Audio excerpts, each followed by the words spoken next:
স্বাধীন হয়ে গেল, ইসলামী রাষ্ট্র পরিণত হলো। মক্কায় যাওয়ার পরে আল্লাহর নবী ডাক দিয়ে বলে, উমর,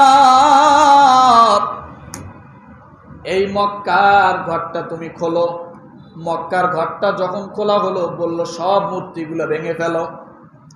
সমস্ত মূর্তিগুলো যখন ভেঙে ফেলা হলো, আল্লাহর নবী বলেন, জমজমের পানি দিয়ে কাবা ঘরের ভিতরটা পরিষ্কার করে দাও।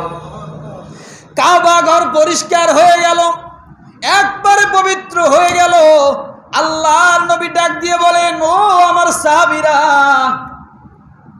আজকের এই মুহূর্তের যে আযান, এই আযান হবে স্বাধীনতা ঘোষণার আযান, ইসলামী রাষ্ট্র ঘোষণার আযান, মক্কা বিজয়ের হবে আযান। অন্য দিনের আযানের মতো আজকের এই মুহূর্তের আযান এক হবে না। এই আযানের মর্যাদা থাকবে সব সময় আলাদা, কথা ঠিক কিনা? আল্লাহর নবী ডাক দিয়ে বলেন, সাহাবীরা বলো, বিজয়ের আযান কে দিবে? বিজয়ের আযান কে দিবে? কে দিবে? কে দিবে? বিজয়ের ঘোষণা আযানের মাধ্যমে হবে। এই ঘোষণা কে দিবে? এক সাহাবী ডাক দিয়ে বলেন, ইয়া রাসূলুল্লাহ, আমরা কয়েকজন মিলে পরামর্শে একমত হয়েছি, আজকে বিজয়ের আযান দিবে আবু বকর। কে দিবে? যিনি প্রথম সাহাবী, যিনি বড় সাহাবী, তিনি দিবেন আযান। আবার কি কয়েকজন সাহাবী পরামর্শ করে আল্লাহর নবীর কাছে বললেন, ইয়া রাসূলুল্লাহ, আজকের আযান দিবে হযরতে উমর। কে দিবেন? হযরতে উমর, কারণ উমরের ইসলামের জন্য অনেক অবদান। আল্লাহর নবী নামাজ প্রকাশ্য পড়তে পারতো না। হযরতে উমর রাদিয়াল্লাহু তাআলা আনহু ডাক দিয়ে বলেন, নবীজি, আমি উমর আজকে মুসল্লি হয়ে দাঁড়ালাম, আপনি নামাজ স্পষ্ট করে পড়ান, আর লুকাচুরি করে কোনো নামাজ পড়াবেন না, আমি উমর বেঁচে থাকা অবস্থায়। কত বড় উমর! সাহাবায়ে কেরাম কেউ বললেন, ইয়া রাসূলুল্লাহ, আজকের বিজয়ের আযান দিবে হযরত উসমান। কে দিবে? হযরত উসমান, যার ইসলামের মধ্যে সবচাইতে অর্থের দিক থেকে, দানের দিক থেকে বড় অবদান। আবার কিছু সংখ্যক সাহাবায়ে কেরাম বললেন, ইয়া রাসূলুল্লাহ, আজকের বিজয়ের আযান দিবে হযরতে আলী। কে দিবে? সাহাবায়ে কেরামের কথাগুলো যখন রাসূল শুনলেন, আবু বকরের নাম আসলো, এরপরে নাম আসলো হযরত উমরের, হযরত ওসমান, হযরতে আলী, আরো কিছু সাহাবীর নাম আসলো। আল্লাহর নবী মাথা নিচু করে দিলেন, কার নাম প্রকাশ করবেন কিছুই বুঝতে পারলেন না। সঙ্গে সঙ্গে জিবরিল আমিন চলে আসলো নবীজির সামনে, ডাক দিয়ে বলে, ইয়া রাসূলুল্লাহ, সাহাবীদের মত নিলেন, কিন্তু আপনি আল্লাহর মতটাকে একটু নেবেন না। আরো জোরে, আরো জোরে, আরো জোরে, আরো জোরে। ইয়া রাসূলুল্লাহ, আপনি সাহাবীদের কাছ থেকে মত দিলেন, কেউ বললেন আবু বকর, কেউ বলল উমর, কেউ বলল উসমান, কিন্তু এই পরামর্শের মধ্যে আল্লাহ যুক্ত থাকতে চায়। আল্লাহ একটা নাম আপনার সামনে দিতে চায়। সুবহানাল্লাহ বলেন, আরো জোরে বলেন। আল্লাহ একটা নাম দিতে চায়, দেখেন এই নামটা রাখা যায় কিনা। আল্লাহ আল্লাহ আল্লাহ। জিবরাইল আলাইহিস সালাম ডাক দিয়ে বলেন, ইয়া রাসূলুল্লাহ, এই আবু বকর, উমর, উসমান, আলীর নামের সঙ্গে আমার আল্লাহ একটা নাম দিয়েছে, তার নাম হলো হযরত বেলাল। আল্লাহর পছন্দ হলো হযরত বেলাল আজকে বিজয়ের আযান দিবে। আল্লাহু আকবার।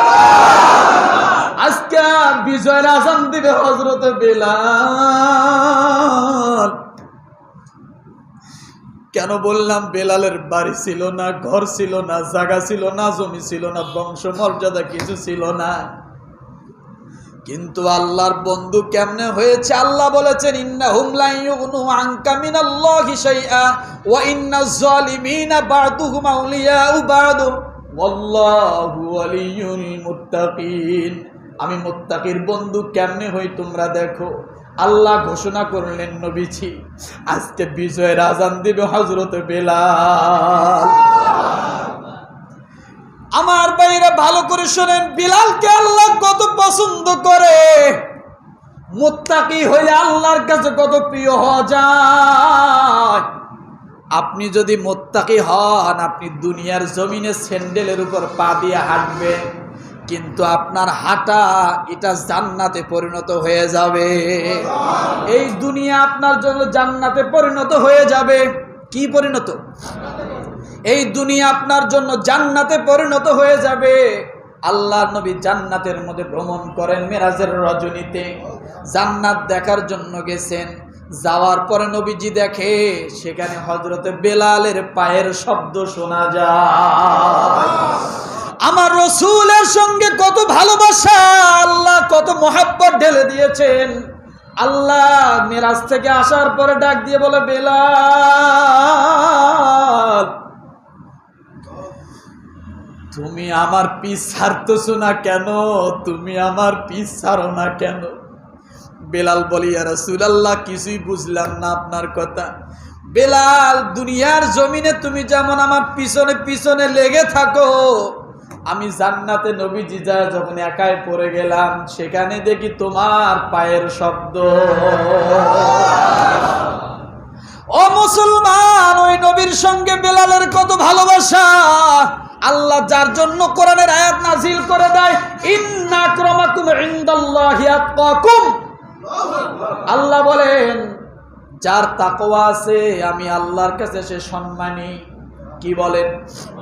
যার তাকওয়া আছে সে আমি আল্লাহর কাছে সম্মানী।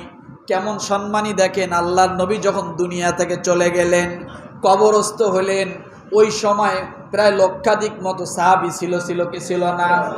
প্রায় 1 লক্ষর উপরে সাহাবী ছিল। রাসূল যখন দুনিয়া থেকে চলে গেলেন, কবরস্থ হলেন, হযরত বেলাল রাসূলের বিয়োগ সহ্য করতে পারলেন না। মদিনা থাকবো, রাসূলকে দেখবো না, এই মদিনায় আমি বেলাল থাকবো না। যে মদিনায় আমি থাকবো রাসূল থাকবে না, সেই মদিনায় আমার থাকার কোনো প্রয়োজন নাই। বেলাল গাট্টি বুসকা নিয়া চলে গেলেন শাম দেশে, অন্য জায়গায় চলে গেলেন। যাওয়ার পরে 1 মাস 2 মাস চলে যায়, বেলাল আর মদিনায় আসে না। অথচ সেই সময় প্রায় লক্ষাধিক সাহাবী। আল্লাহ নবী একদিন স্বপ্নে বেলালকে ডাক দিয়ে বলে, রে বেলাল,